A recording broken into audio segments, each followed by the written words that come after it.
I work for the Department of Performance Monitoring and Evaluation in the Office of the State President of the Republic of South Africa. The new administration took office in 2009, led by President Jacob Zuma.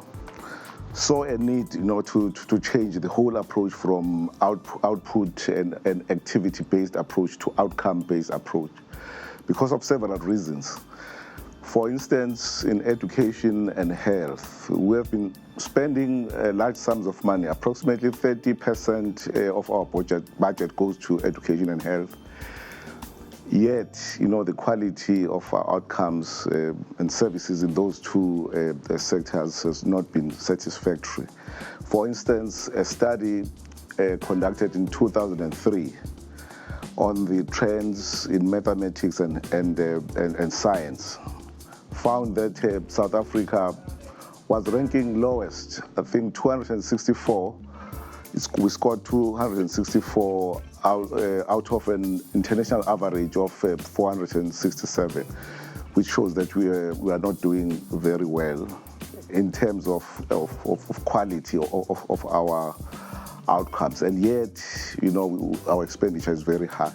Same thing in health, the rate of HIV and AIDS as well as tuberculosis has been very high.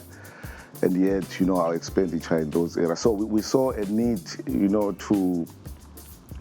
to improve the quality of outcomes and focus on outcomes instead of focusing only on outputs. We have conceptualized the 12 outcomes. And then we have also established what we call implementation forums on these 12 outcomes.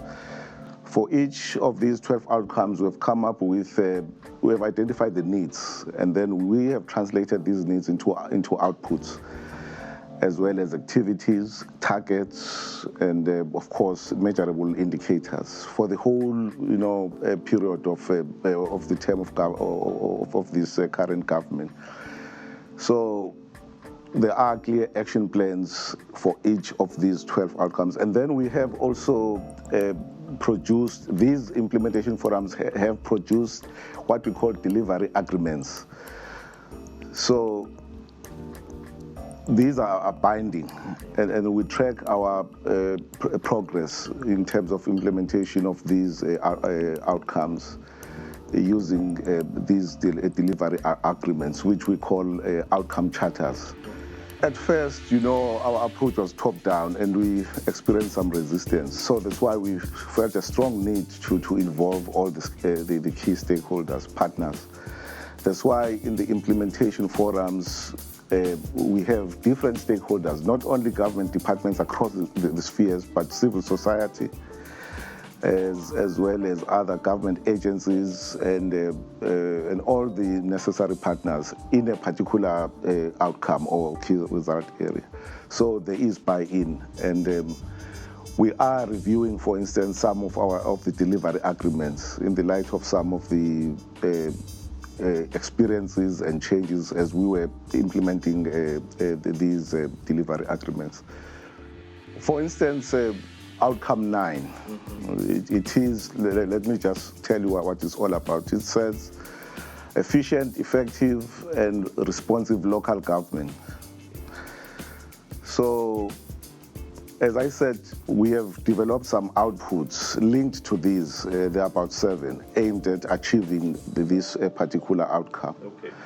For instance, public participation in policy making, because we feel people down there should be involved in issues pertaining local government, ordinary people. So, but there are, as I said, clear measurable indicators as well as targets to achieve this. And on a quarterly basis, we prepare reports. These implementation forums prepare reports in terms of achievement of the set targets.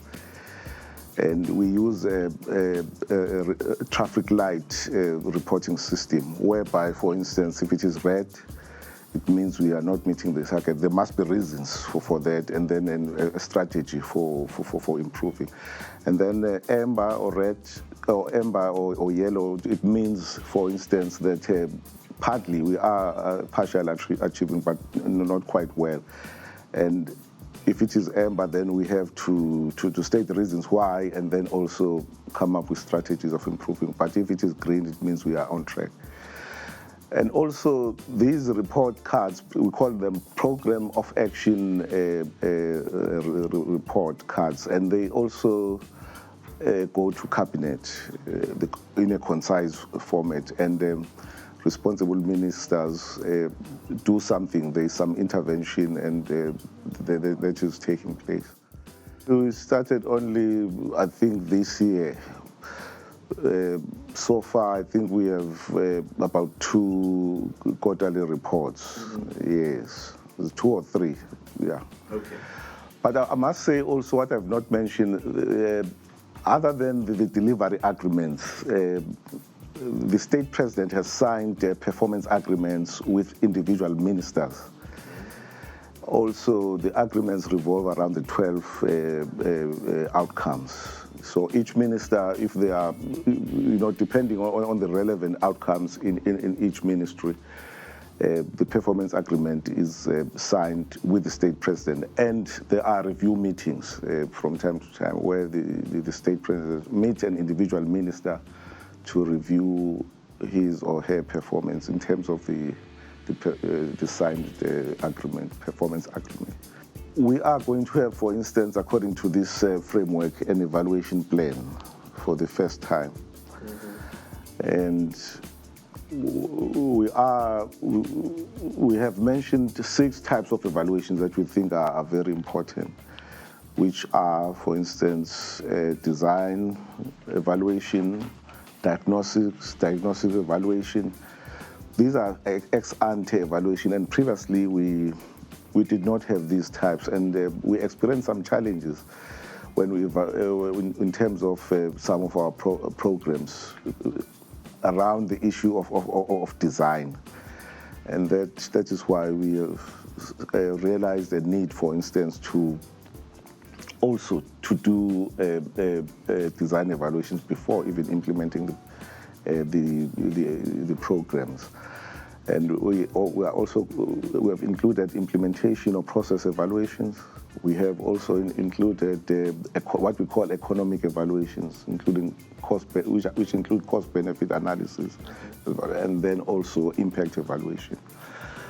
So, but also what you can learn is that our approach is collaborative. In developing, for instance, the policy framework, this one, we involved key departments, center of government departments, National Treasury, Office of the Public Service Commission, Office of the Auditor General, and yeah, these are the departments. And we are in the process of setting up a national technical evaluation working group to provide technical assistance to departments and to work hand in hand with the Department of Performance Monitoring and Evaluation in overseeing, the implementation of the National Evaluation Policy Framework. And also in terms of development of the tools, key departments have been involved. For instance, we have what we call an MPET tool, that is Management Performance Assessment Tool, which will be used to evaluate government departments. That's an institutional evaluation tool. In developing that tool, we involved center of government departments, key departments, the ones that I've mentioned, Department of Public Service and Administration, Auditor General, National Treasury. So there is a buy-in. Even provinces are represented in some of these task teams that have been developing the tools, as well as our policy framework, including the outcome-based approach. The key departments and stakeholders were involved. And what has been so far the main challenges of implementing this process, in your view? Of course, the issue of data, the quality of data. That is why we had to set up data forums on each of these 12 outcomes. The role of these data forums, one, is to clean data, verify, collect and verify, clean data, make sure that data on these 12 outcomes is credible. So, but then secondly, we have been using collecting data manually, but now the IT system to make sure that this whole process is credible will come live, I think, this month, before the end of this month. So as to make sure that the process is quicker and accurate and, And what is the composition of a data forum? What are the stakeholders that you have on the data forum? Relevant departments that are, for instance, represented in the implementation forum. Okay. So, because the work of the data forum partly is to support the work of the implementation forum. Okay. But the presidency, is like coordinating and driving this whole thing. Of course, international agencies have been very helpful. We have in the presidency what we call a program for supporting pro-poor policy. This is a partnership between the European Union and the presidency of the South Africa. So this facility has been very helpful during the learning process. For instance, we undertook a study tour to Mexico and Colombia, as well as Washington, around June, July. It was sponsored by this facility, which is a partnership between the European Union and the presidents, as well as other study tours. So, as well as World Bank, of course. Yeah, we have been working very closely with the World Bank. And I'm here also because I was supported by World Bank. So the learnings, especially lessons from Mexico and Colombia, were very helpful in developing our national evaluation policy framework. So, yeah, multilateral agencies have been very helpful. And how do you see this this exchange of experience between regions? Do you find many parallels between Latin America and South Africa? Is this a useful, fruitful learning experience? Oh, definitely. Let me just cite one, the area of planning, monitoring and evaluation, as well as budgeting. Our experiences in South Africa is that there was no clear coordination between these three areas. But our lessons from Mexico and Colombia on integrated planning are very helpful. And what we have realized that there were overlaps and lack of integration, and as a result, this compromised the efficiency and effectiveness in government.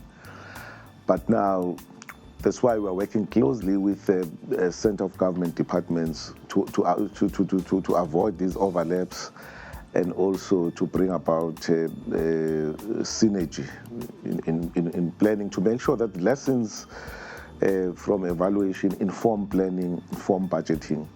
That is the key lesson also from Mexico and Colombia. So we are taking into account some of these good lessons, and we are implementing them. All I can say is that let's continue conferences like this, and also from our side, if we have a South African Monitoring and Evaluation Association, of which I'm I'm a board member, board of directors. So we would like also to invite countries from Latin America to take part, so as to promote and this kind of exchange. It is very good and useful.